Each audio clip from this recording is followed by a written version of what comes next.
You know, according to some news outlets, the Trayvon Martin case is set for trial. And if this indeed is true, then within a few weeks or a couple of months, what you're going to see is Afro-American Negroes across this nation once again demonstrating their utter hypocrisy. For there is no other better visual classic example of the Afro-American Negro's hypocrisy than can be found within this Trayvon Martin and George Zimmerman case. Many of you are going to wonder, what are you talking about? How can you say that this case highlights the hypocrisy of the Afro-American Negro? And I'm glad you asked that, because I have every intention on answering it. It becomes quite laughable. Well, no, let me backtrack and let me say this as perfunctory. I in no way am attempting to make light of the death of a young man, nor am I trying to make light of his parents, his loved ones, family, friends, their loss. They have my condolences, they have my sympathy. The problem that I have with this case is the response not only by the Afro-American Negro, but by his paternalistic slave master, white liberals, and how they have used the death of Trayvon Martin and have stood on his coffin, literally, parading in front of the whole world the doctrine of being a victim. For there is no better example that the white liberal seeks to promote, or the narrative that the white liberal pushes, is that these young black men and Negroes in black communities across this nation are indeed victims of institutionalized racism and just blatant disrespect by police departments, and it's just gotten to the boiling point to where this case just had to be protested and we had to demand something be done. Many of the Negroes who this time last year attended Trayvon Martin rallies all across this nation, donning hoodies, eating Skittles, drinking iced tea. I am Trayvon. This is what the Negro said. This is what the white liberal told the Negro to say. And they held rallies, candlelight vigils all over this nation. Why even President Barack Hussein Obama chimed in, as he always seems to do on social issues, and mentioned that, well, if I had a son, he would look like Trayvon. And it's a side note, and I want to digress from my point. I wonder if he's talking about the media picture of Trayvon when he was basically in elementary school, or was he talking about the images of Trayvon where he was throwing up the finger, calling himself the bad nigga or nigga with attitude, or whatever the case may be. But that's just a side note. But you know, the hypocrisy of the Afro-American Negro hinges upon one simple fact that everyone else can see, but the Negro fails to accept. And that is this: how in the world can you people hold rallies and protests, candlelight vigils for an individual who was shot and killed by a person who happens to have been non-black? Yet, in your communities, all across this nation, you have black on black murders taking place damn near every day. And you Negroes don't hold candlelight vigils, you don't protest, you don't march up and down the streets, As a matter of fact, what you Negroes do, if Pookie was to get shot in broad daylight at high noon, and you have 150 Negroes mulling around, and he gets shot at high noon amongst 150 Negroes selling dope, playing rap music, playing basketball, having a cookout, cooking chicken, and he gets shot in the midst of all these people. Yet when the detectives come on the scene to try to interview people, what happened? Do you know the guy who pulled the trigger? Nobody knows anything. Because you Negroes have a belief in your community about snitching. And so therefore you don't talk to the investigators. So there are many unsolved black on black homicides. Because you people won't talk to the investigators, the detectives. They can't solve these cases because 150 Negroes who seen the shooting won't give up any information. They won't even call in and leave a tip anonymously. You Negroes won't do anything. The only time you people get up in arms, the only time that all of a sudden you feel like it is your civic duty, is when that murder is done by somebody that's non-black. And that demonstrates better than anything else that you Negroes do, your utter hypocrisy. Because if you Negroes are not up in arms when it's a black on black homicide, then how dare you Negroes march around, hold candlelight vigils, run around talking about we demand justice, no peace. Again, wearing your dashiki from Taiwan and your kente cloth from Korea.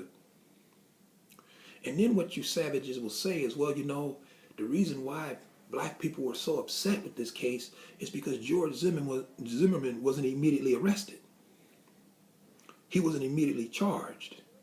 And that goes back to my previous point. You have numerous unsolved homicides. Go look on the books.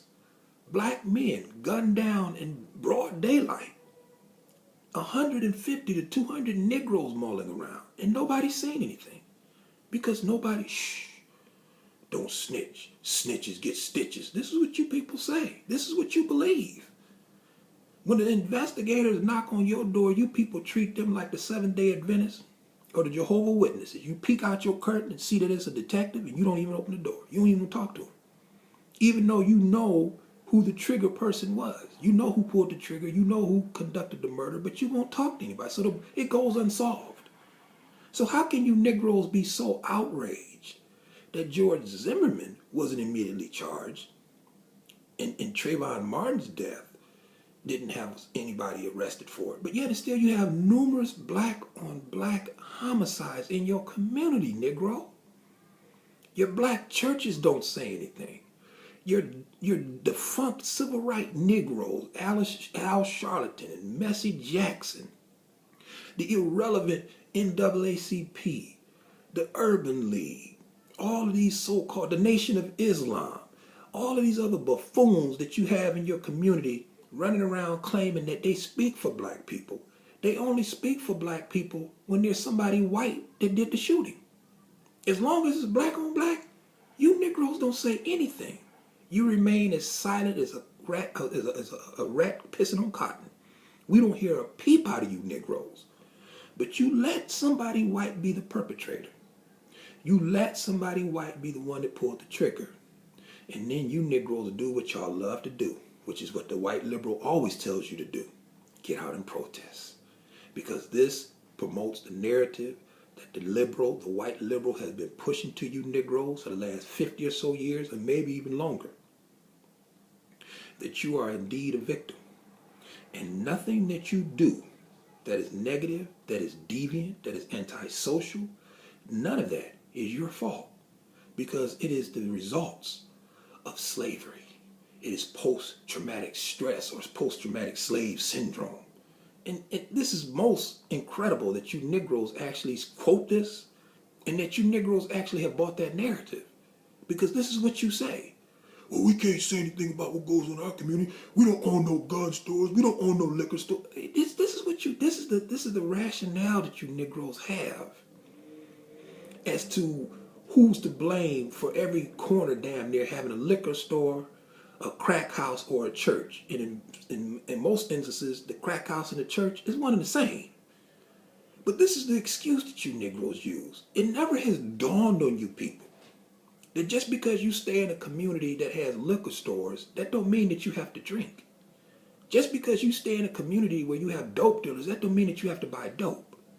Just because you stay in a community of Negroes who don't want anything out of life, who are happy with just getting up, standing around a corner store 8 hours a day, mulling around, millet dripping off their head, knuckles dragging the ground, playing basketball, doing nothing. This is what these Negroes do. Holding the senior citizens in that community hostage with their wanton violence over stupidness, over a yellow gumball, a big butt heifer, or Air Jordan tennis shoes. And you Negroes remain silent. Your civil rights Negroes remain silent. Your black churches remain silent while you Negroes are terrorizing your own community.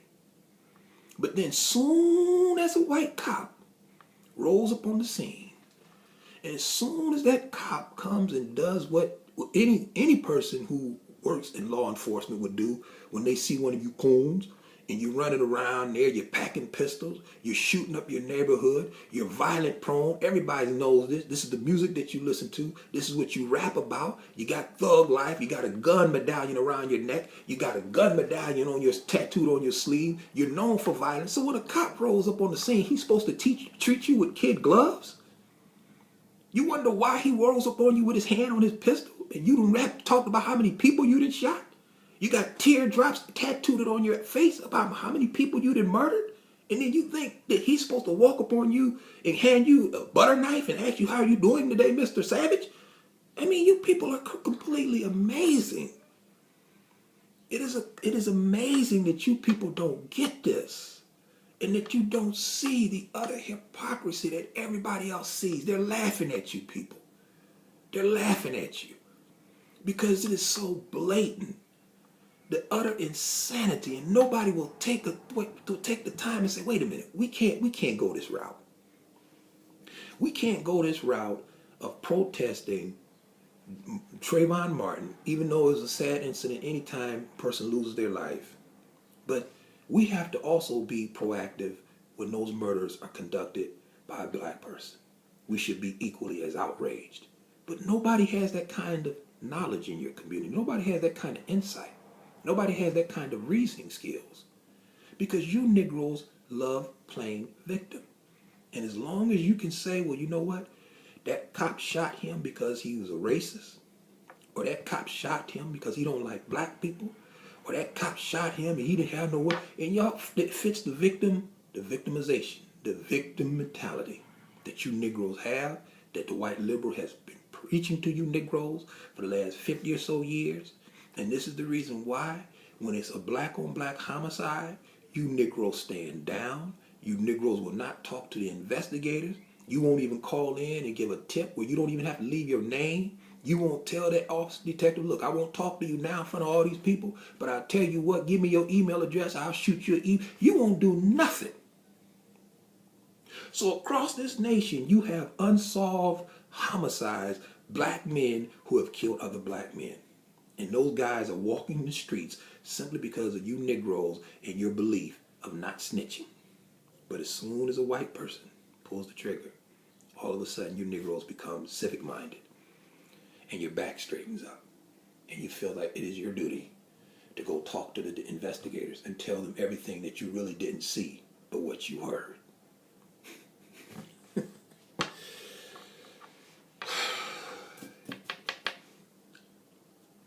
It is